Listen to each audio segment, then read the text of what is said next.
안녕하세요. 어둠의 숨결에 오신 것을 환영합니다. 오늘 우리는 어둠 속으로 발을 내딛습니다. 그림자가 도사리고 있는 세계로 들어가려 합니다. 잊혀진 비밀과 음산한 이야기들이 기다리고 있는데 당신은 그 모든 것을 탐험할 준비가 되었나?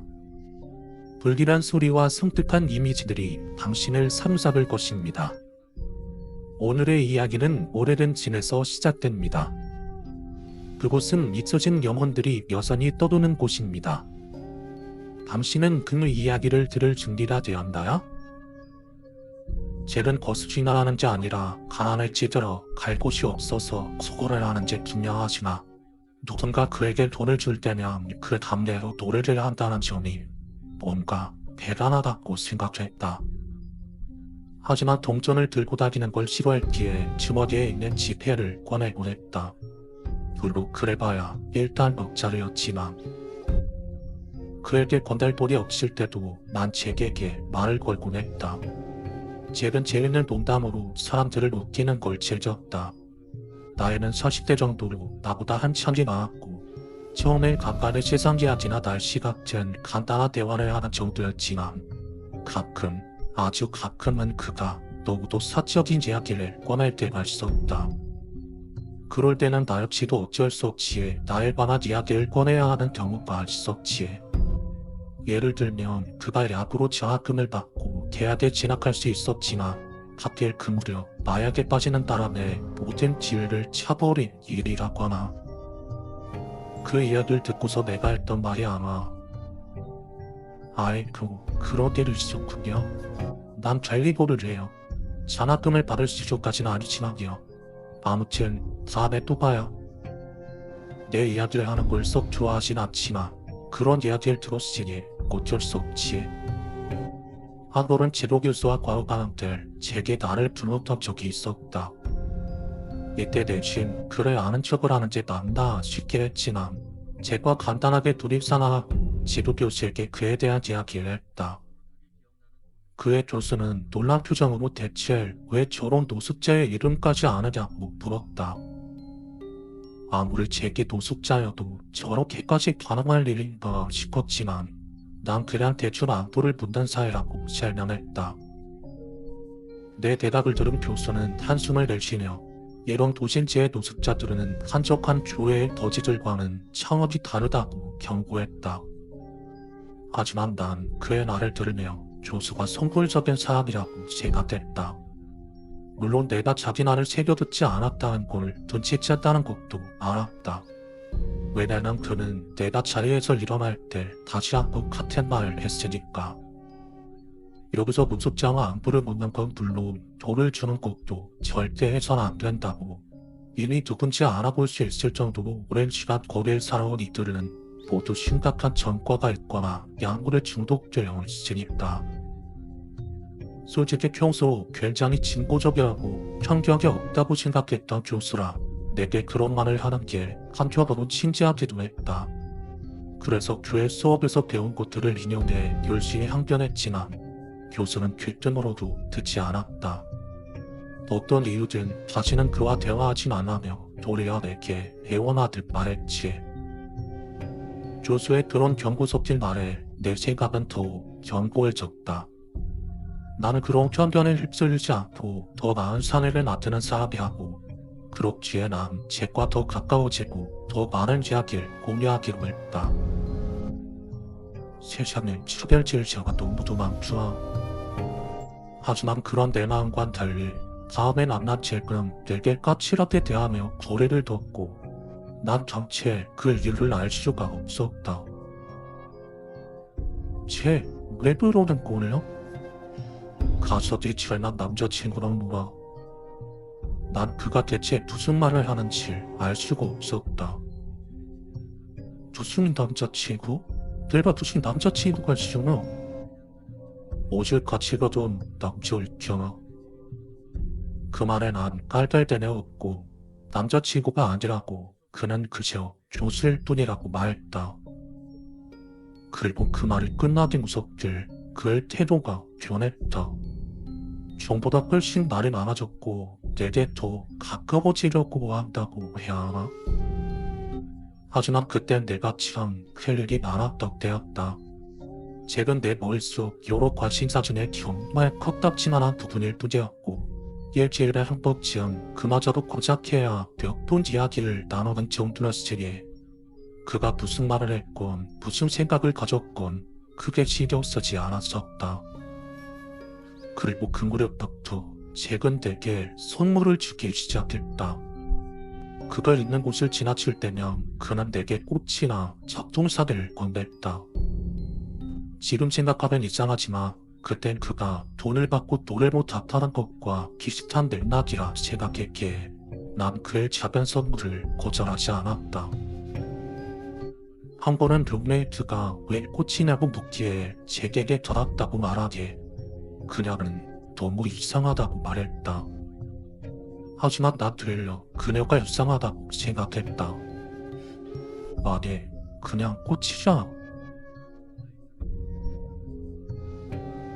얼마 지나지 않아 중국에서 시작될 코로나가 유행하기 시작하며 모든 수업이 온라인으로 진행되었고 난 잠을 깨서 본가로 돌아갔다. 본가라고 해도 같은 지역이긴 하지만 캠퍼스로부터 꽤나 떨어진 곳이었다. 그렇게 내가 본가로 돌아온 지 3주 정도가 흘렀을 거야. 우연히 친구의 인스타 스토리에서 잭이 노래를 부르는 영상을 발견했다. 아, 잭이라는 사람이 있었지. 요즘도 잘 지내고 있으려나? 난 그다지 깊게 생각하지 않고 다른 친구의 인스타를 구경했다. 그리고 그날 밤 잠에 들려던 찰나 갑작스레 온몸에 소름이 끼쳤다. 잭이 나왔던 인스타 스토리. 친구가 올린 스토리 영상의 배경은 캠퍼스 지역이 아니었다. 스토리의 배경은 내 본가가 위치한 지금 내가 있는 동네의 작은 마을이었다. 확인 후 더욱 소름 끼쳤고 침대 속을 뭔가가 기어다니는 기분이었지만 이내 애써 속을 다스렸다. 코로나가 시작되고 다들 이리저리 흩어졌잖아. 애초에 이 동네는 캠퍼스랑 같은 지역이기도 하니까 그냥 우연의 일치라고 생각했다. 당장 문을 열고 나가서 부모님께 털어놓고 싶었지만 우리 부모님은 동석자와 말을 섞는 건 물론 돈을 주는 것도 절대 금지해왔기에 잭과의 일을 말한다는 건 불가능했다. 그리고 생각해보면 어차피 격리기간이라 밖에 나갈 것도 아니었기에 잭이 어디에 있건 간에 나랑은 전혀 상관없다고 생각했다. 그제야 몸에 돋아가던 닭살을 가하고 마음이 조금 놓였다. 다음날 같은 대학에 들어간 동천에게 이상한 연락이 왔다. 야, 진짜 이상한 말처럼 들릴 건데 그래도 말해주는 게 좋을 것 같아서. 내가 어제 볼 일이 있어서 중심가에 나갔는데 갑자기 왜 거지 하나가 나한테 너에 관해 묻는 거 있지? 처음엔 미친놈인가 했는데 아주 꽉 집어서 네 이야기를 하더라고. 관리고라는 거며 전공까지 싹 다 깨고 있길래 진짜 아는 사이인가 하다가 일단 아무 말도 안 하긴 했거든? 그래도 일단 너한테 말은 해둬야 될 것 같아서. 친구의 이야기를 듣는 내내 난 또 한 번 전신에 소름이 끼쳤다. 아니, 잭이 대체 어떻게 알고 얘한테 나에 관해 그런 거지? 그거를 이야기를 하다 보니 얘가 학교 이름이 들어간 옷을 입고 있었단다. 일단 전화를 준 친구에겐 고맙다고 걱정하지 말라고 하고 전화를 끊었다. 너가 어찌되었건 어차피 곧 본가를 뜰 거니까 난 다시 캠퍼스로 돌아갈 예정이었다. 잭이 우연히 이쪽으로 온 거라면 또 우연히 학교의 옷을 보고 말을 걸었다면 이제 내가 캠퍼스로 돌아가는 순간부터 그를 마주할 일은 없어지겠지. 얼마 뒤 난 캠퍼스로 돌아갔고 잭에 대한 생각은 전혀 하지도 않았다. 그렇게 캠퍼스로 돌아온 지 일주일이 지났을 거요. 항상 있던 자리에 앉아있는 잭을 발견했다. 이건 뭔가 잘못되었다. 그때부터는 웬만해서 집 밖으로 거의 나가지 않았고 제게 지정석이 있는 캐커스의 구역에 절대 잘도 들이지 않았다. 거서웠으니까.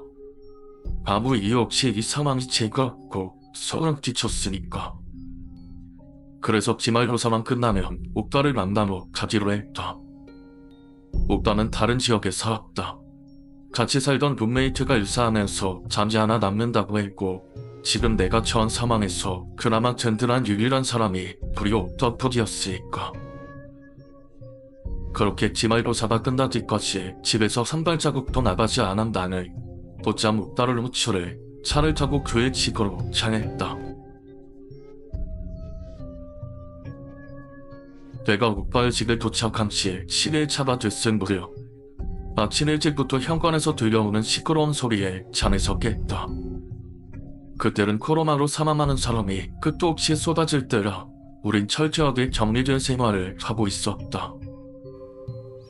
찾아올 사람도 없는데 누구지? 오빠는 현관문을 살짝 열고 누군가에게 친절하게 답하더니 뒤를 돌아 장문을 떼꼭 열고 내다보는 나를 보고 죽일 듯한 표정을 지었고 다시 밖에 있는 사람에게 말했다. 네, 일단 잠깐만 기다려주세요. 그리고 뭐하고 말하는 남자를 무시하고 현관문을 닫아버렸다.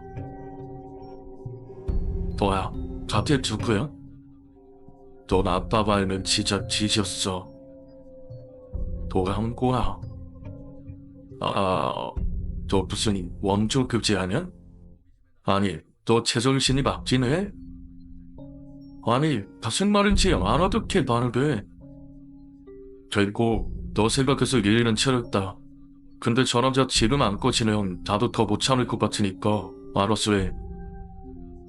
아니, 나 진짜 무슨 말인지 모르겠거든? 남자친구고 뭐고 나 아무것도 없다노지 치누마. 그런데 대답에서 오빠도 진심을 읽은 모양. 그때부터 오빠도 나처럼 당황스럽고 어이없는 것 같았다. 아니, 뭐여고? 지 여자친구 만나러 왔다는 듯? 네 일을 잃어 학금을 전공이래요. 모르는 사람일 수가 없어. 분명 너랑 싸웠는데 사이하러 왔다고 했는데? 이 미친놈이 무슨 소리를 하는 걸까 하는 생각을 했지만 동시에 점점 속이 안 좋아지고 있었다. 뭔가 본능적인 느낌으로. 난 그제서야 현관에 달린 작은 두어로 잡기에 있는 사람을 저기했다. 처음엔 알아보지 못했다. 깨끗하게 씻고 이발을 했고 깔끔한 옷을 입고 있었으니까. 하지만 그는 분명 제기였다. 제 것으로부터 수백 킬로는 떨어진 우리 옥다집 앞에 서 있는 제기였다. 소름 끼치고 무서워서 순간적으로 나의 눈이 막혀버렸다. 오빠는 내가 눈물까지 글썽이는 걸 발견하고 내게 미안하다며 자신이 해결하겠다고 말했다. 근데 이 지금 대체 어떻게 한 거지? 뭐라 투닥거리는 소리가 들려오고 드디어 제기 이동하는 소리가 들렸지만 그건 물러나는 게 아니라 창문이 있는 방향으로 이동하는 거였다. 창문도 보고 나를 보는 잭은 내가 알던 사람과 완전히 다른 사람이었다. 심지어 잠금까지의 모습도 달랐다. 깔끔한 옷을 입고 있었으나 어딘가 밸런스가 맞지 않았다. 눈의 심장 위엔 핏줄이 붉어져 있었고 몸을 사시나무 털들 떨고 있었다. 그 모습은 그냥 현실과는 너무도 동떨어져 있었다. 그리고 그 순간 늘 여자친구하고 이 씨로 점점 늘 여자친구 내보내. 아무 걱정하지 마. 내가 도와줄게. 금방 갈게. 걱정하지 마. 창문을 두드리며 외치는 잭을 보며 도망치기는커녕 움직일 수조차 없었다. 잭의 갑작스런 급발진에 오빠도 놀란 모양이었으나 드디어 차를 걷어붙이는 것이 잠장이라도 끼쳐나갈 것 같아서 난 제발 나가지 말라고 오빠에게 애원하려고 했다. 하지만 저의 몸이 너무 커져버렸다.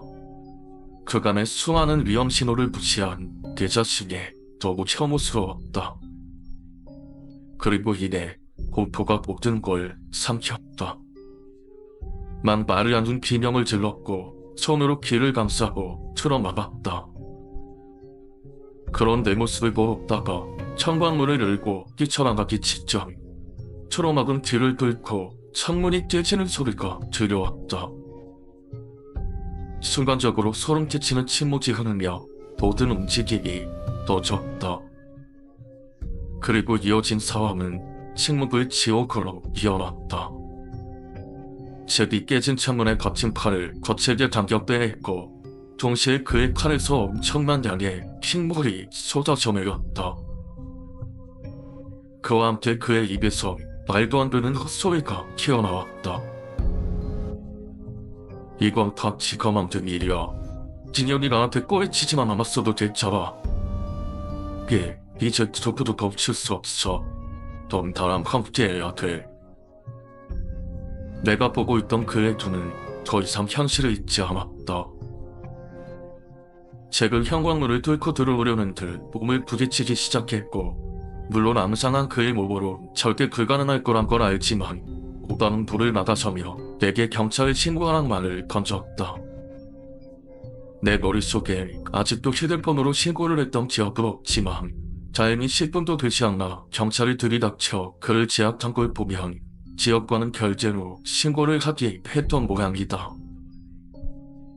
그리고 너무나 역겹게도 잭을 끌려가는 와중에도 여자친구가 잡혀있어서 좋아하는 것 같다고 자긴 붙잡힌 여자친구를 구해야 한다고 외쳐댔다.